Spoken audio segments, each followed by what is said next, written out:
cost for everyone else?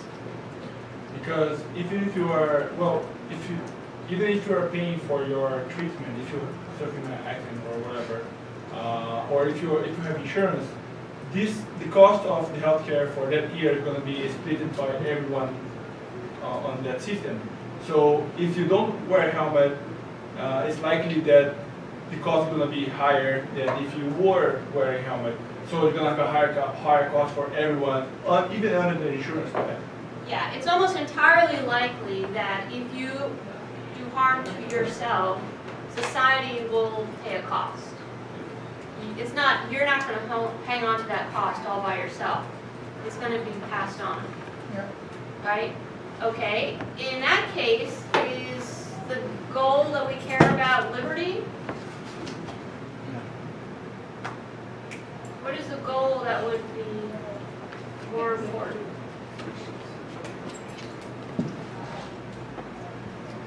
Keeping costs down.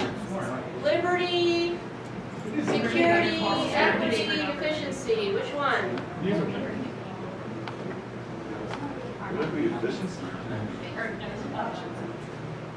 I would say equity or efficiency. It's not equity. It's more security. Is it an economic? It's efficiency. Yeah. It's efficient. It's very inefficient to have to pay all these medical bills for people just because they're choosing to make a personal choice. Right? Their cost is not. Their cost is being shared with everybody. That's very inefficient. So the goal would be efficiency. I would be paternalistic because I am efficient. Right? All right, everybody got Deb Stone, policy paradox? Kapow. There it is. Ooh. All right. Last one, social construction. So I think this chapter was really like a lit review. Yeah. It did a sort of okay job, but I think it left a lot out. So I'm just going to walk through the whole thing. So social construction of target groups, as you know from the chapter, was Schneider and Ingram. And their idea is that policy fails because policymakers socially construct groups and as a result distribute benefits in ways that reflect those social constructions. Okay?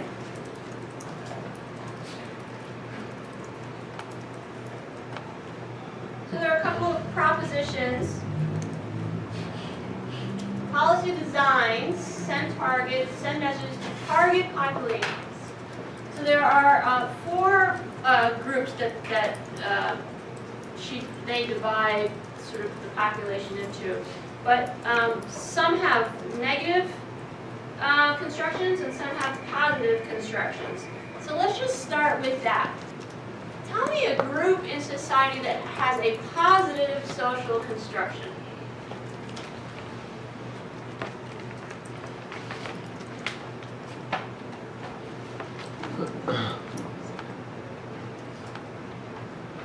Libraries?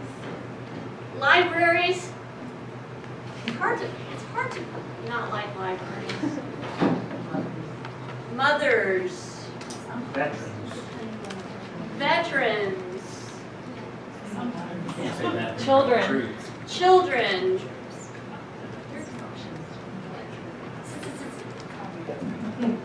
Yes, it's true. Veterans is a little tricky. All right, well, the troops. We'll talk. Can't say bad things You about the can't troops. say bad things about the You troops. can never say bad things about the No. I do. Although there's a little something there too. I agree. Negative A lot of connotations. that. Black people. Minorities. Or Poor people. Criminal. Criminals. You guys got the hang of this. yeah, this is way this is congressman. Feminists. Congressman, Ooh. yeah. Union teachers. Teacher unions. Teacher Not the unions, teachers. yes. We love teachers, but we Unions. don't like teachers unions. Yep. Yep. All right, yeah. Okay, all right. Let's add one layer of complexity. So I know the chapter talked about that there's two sort of variables on which each of these groups are identified. One is their deservedness. Okay? Do they deserve help from the government? Do they deserve sort of beneficial policies? The other variable is power. Do they have power?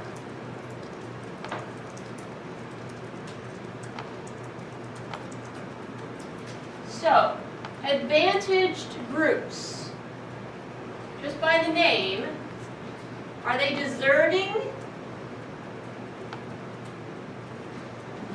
It's a 50-50. Go with one of them. No. Went the wrong way. Yes. They are deserving. The advantaged are deserving. Do they have power? Yeah. Yes. Okay. So this group is deserving and has power. Give me an example. Who? White people. White people. White men. Let's go with. Heterosexual males. They say the elderly. The elderly is a little complicated, but the elderly currently is definitely an advantaged group. Why is the elderly currently an advantaged group? They make up such a huge voting bloc. They vote, they're big, They have time.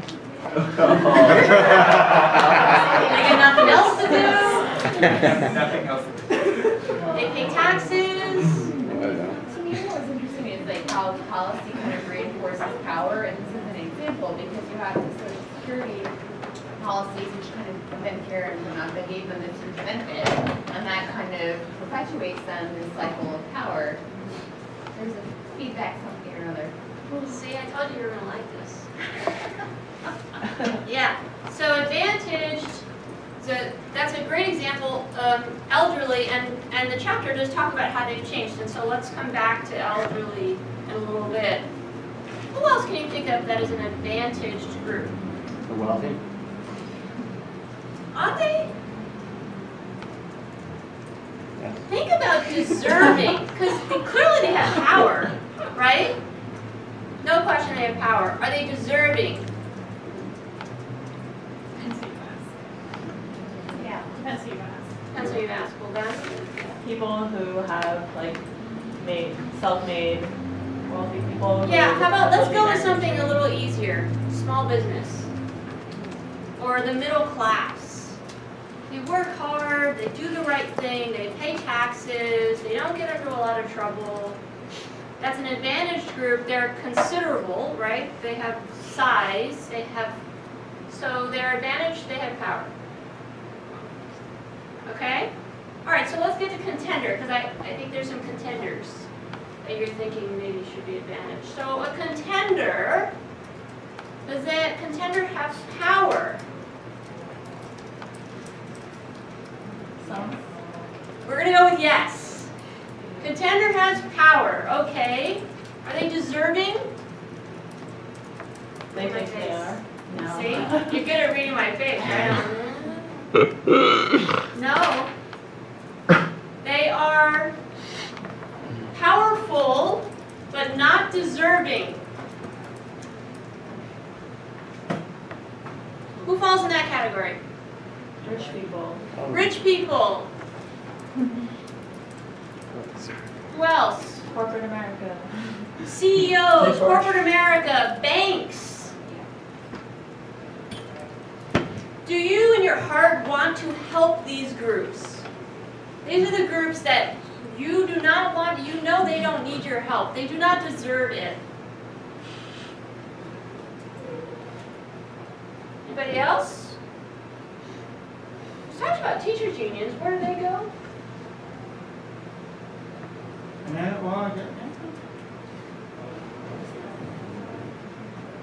They're contenders. A lot of power. They have a lot of power. but we don't like to make a big fuss about helping them. So benefits to this group are sub rosa, which we talked about when we were talking about lobbyists and private interests. Members of Congress like to help them, they just don't like to be too public about it. Right? So power, deservedness, therefore sub rosa.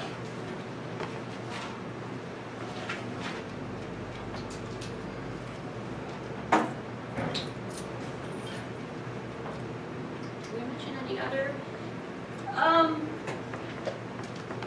I thought this was interesting in the chapter when we were talking about elderly, said how they changed over time. So pre-World War II, they were dependents, then they became advantaged. And now, one could argue, they're heading into contender status. Why is that? Are they losing power?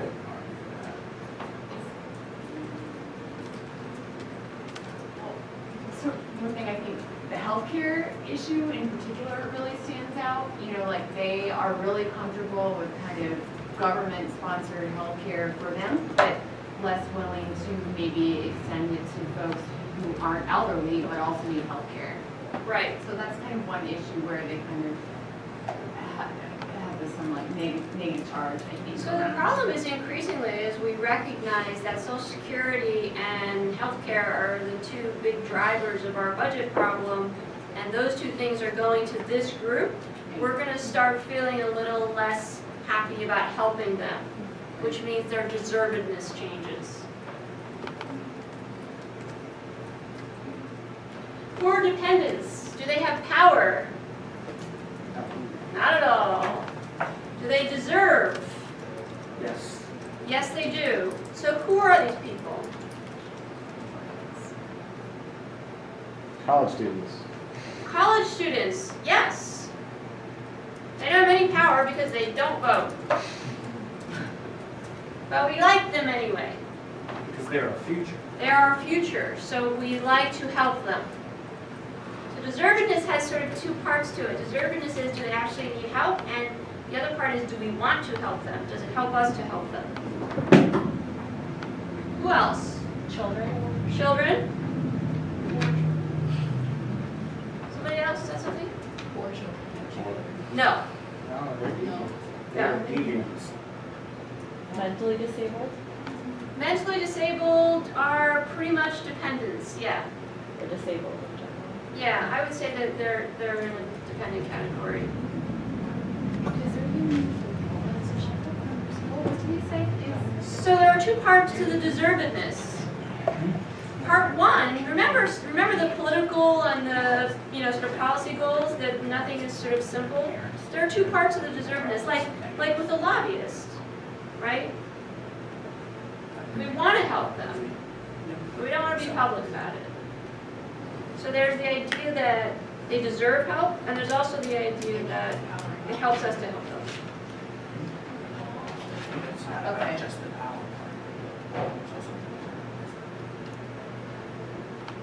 Students, mothers, children, those kind of people. Anybody else in this dependent category?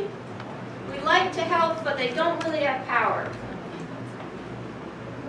Anybody else? Is this for veterans of land? Depending on what we're using. So veterans, I think, are pretty advantaged.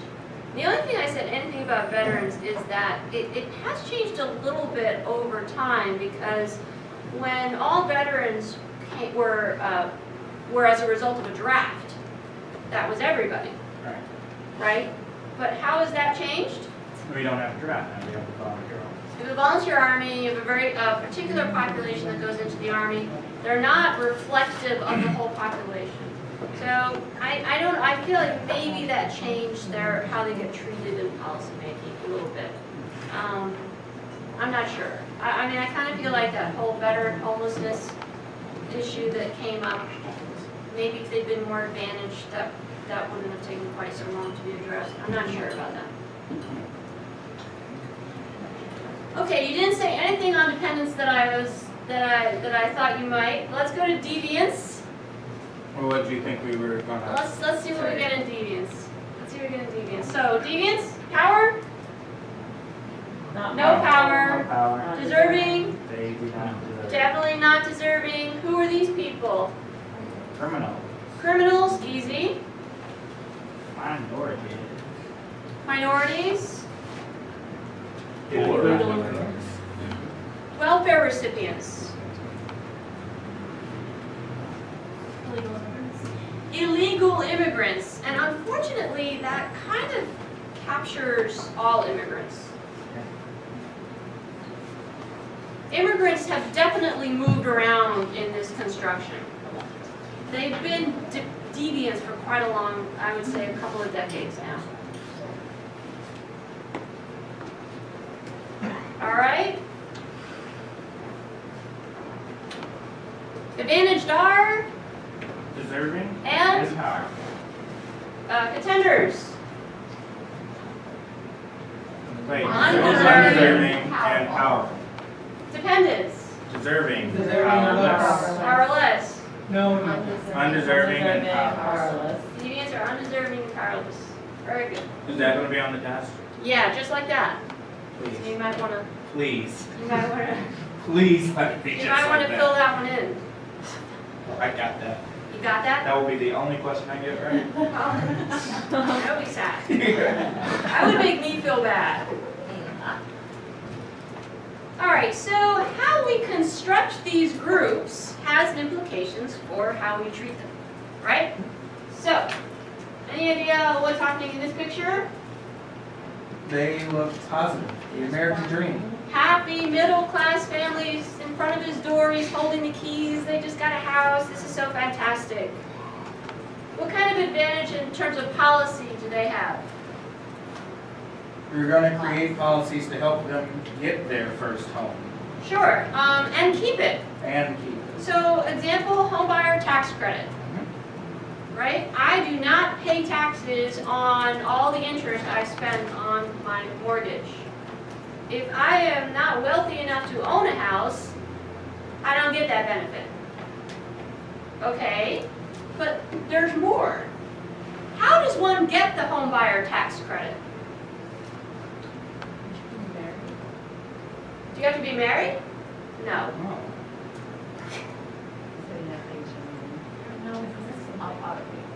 That helped you. That's another one of them that. So you guys all know this soon enough. How do you get it? You do your taxes. Right. You do your taxes, and that's how you get it. It's not that hard. You write a number in a box. Okay? Who are these guys? Can you tell?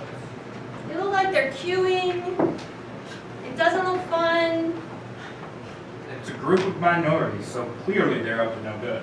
There were terrible, terrible, terrible lines, particularly in New York, but other places, especially post-1996, where getting welfare became very, very difficult. So you had to get in line for hours. You had to prove where you lived. You had to prove that whatever your income situation. You have to provide all this documentation. You have to go back every once in a while to reprove the fact that you're not making a lot of money. This was predating, I would say this is predating 96, but they would have spot checks of houses to make sure that your boyfriend wasn't living with you, your boyfriend who was earning an income wasn't living with you. So it was very much, you want to talk about carrots versus sticks, very different way of treating right people via policy. So if you're negatively socially constructed, you're going to be treated very badly in policy making. If in crime policy, the tendency is to punish. That is the worst thing you could do. We know that. Every criminologist will tell you that. But that's what we do because of the negative social construction.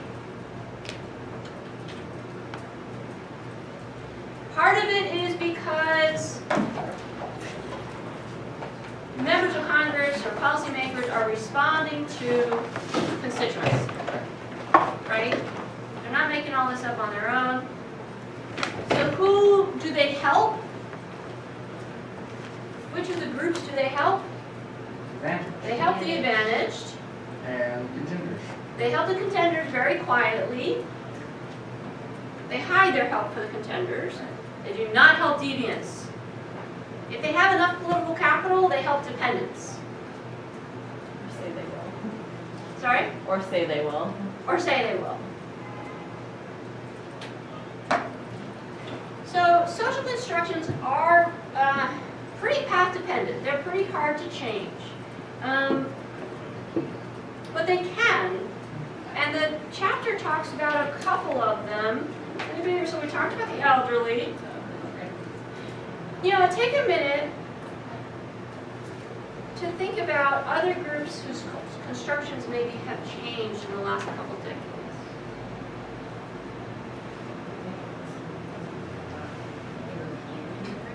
Like initially, they What was the question? Now, How policy groups change. Because Because of